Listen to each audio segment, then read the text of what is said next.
Good evening and welcome back to Answers on Eschatology. My name is Dan Derry and I'm the president of the Institute of Fulfilled Eschatology. Hey, I want to share some more thoughts with you this evening on the parable of the judgment, or the parable of the sheep and the goats in Matthew 25:31 and following. And what I want to do in this video is I want to demonstrate that this parable and the coming of the Son of Man to separate the sheep from the goats would be in fulfillment of Isaiah 59 and Romans 11. But both of those texts, Isaiah 59 and Romans 11, prophesied the second coming of the Lord to save Israel and establish the new covenant kingdom in AD 70. And what that means is Matthew 25:31 and the coming of the Son of Man to separate the sheep from the goats did in fact prophesy the second final eschatological coming of Jesus that was fulfilled in AD 70. So I've got a long way to go, but let's try to get through this. Go with me first of all to Matthew 16. And remember, we established in the previous video, Matthew 16:27 is a perfect parallel to Matthew 25:31. They both concern the coming of the Son of Man in glory with the angels to establish the kingdom. Okay? But here's the thing. Matthew 16, it is a perfect thematic unity. It has perfect thematic unity to Isaiah 59. Let me say it another way. Isaiah 59 served as the prophetic source for Matthew 16. Notice the context in Matthew 16. In verse 21, Jesus began to show his disciples he must go to Jerusalem, suffer many things from the elders and the chief priests and the scribes, be killed and be raised the third day. So we have the suffering, the martyrdom of Christ. Verse 24, Jesus tells his disciples, if anyone wishes to follow me or come after me, he must deny himself, take up his cross, and follow me. In other words, his disciples, they're going to have to suffer too. They're going to have to take up their own cross. They're going to have to drink the same cup that Christ drank, suffer with him, that they might reign with him. Okay, so in the context of Jesus' suffering and his suffering of the suffering of his saints, he says in verse 27, for the Son of Man is going to come in the glory of his Father with his angels and will then repay every man according to his deeds. So this repaying every man according to their deeds is the coming of the Son of Man in vindication of both his suffering and the suffering of his saints. He was coming to judge Old Covenant Israel for their persecution of himself and his servants. Are you with me? That right there we find in Isaiah 59. And like I said, Isaiah 59 served as the prophetic source for Matthew 16:21 through 28. I'm going to show you this. The context of Isaiah 59 we see as God's condemnation of the wicked of Israel for, look at verse 3, he says, your hands are defiled with blood. Your fingers with iniquity, your lips have spoken falsehood, your tongue mutters wickedness. So they had lied, they have cheated, they were wicked, and they had shed blood. Verse 7 says, your feet run to evil, they hasten to shed innocent blood. That's the blood of the righteous. That is the blood of the martyrs. That is the blood of God's elect. There is no justice in their tracks. Verse 8, they have made their paths crooked. Whoever treads on them does not know peace. So God condemns Israel, specifically in this context, for shedding innocent blood, for killing his saints. And in this context, look what he says in verse 16. He saw that there was no man, and was astonished that there was no one to intercede. In other words, no one could bring vindication to these suffering saints, so his own arm brought righteousness, and his righteousness upheld him. He was going to bring it himself. He was going to judge. He was going to bring vengeance. Verse 17, he put on righteousness like a breastplate and a helmet of salvation on his head. He put on garments for vengeance like clothing, and wrapped himself with zeal as a mantle. Now listen to verse 18, and you tell me if this sounds like Matthew 16:27.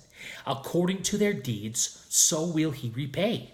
Well, Matthew 16:20 says he will repay every man according to their deeds.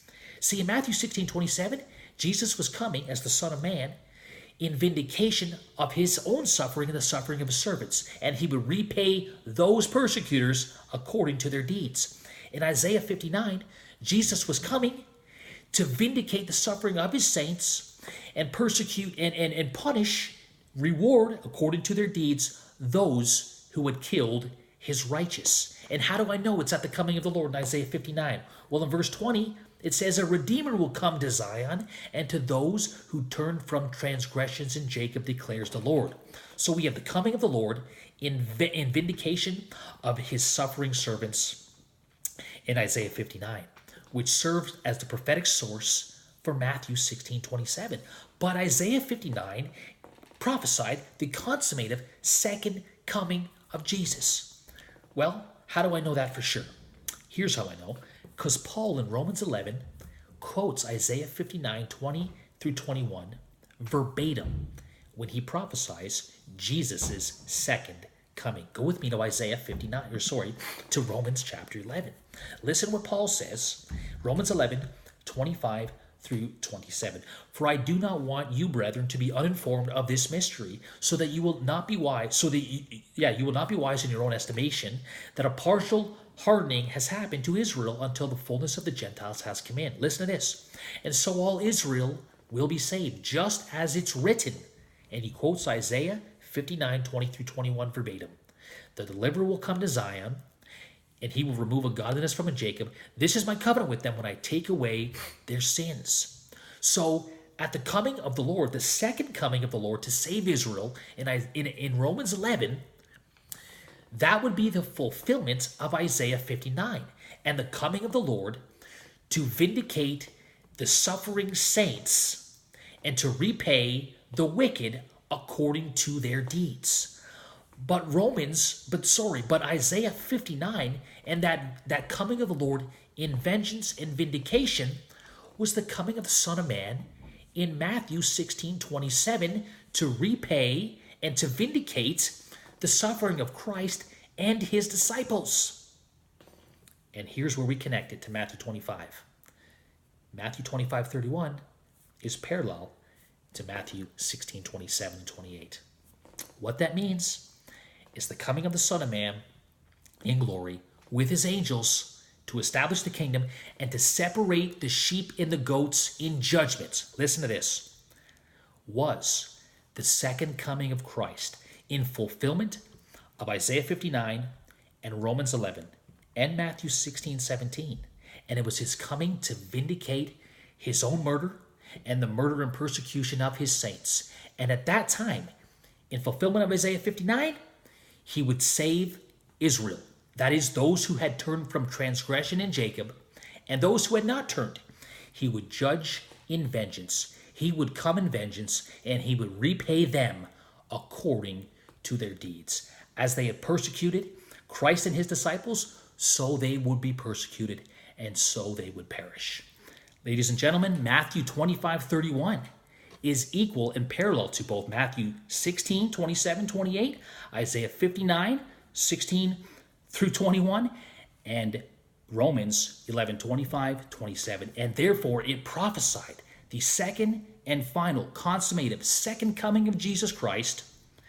And that coming, according to Matthew 16:28, Matthew 24:31, and Revelation 1 through 3, 22, 6 through 10, etc., was fulfilled in AD 70 at the fall of Jerusalem and the end of the Old Covenant age, when Israel was judged according to their works and their rejection and their persecution of the saints, and the righteous of Israel were rewarded with the kingdom and the establishment of their new covenant and the removal of their sin.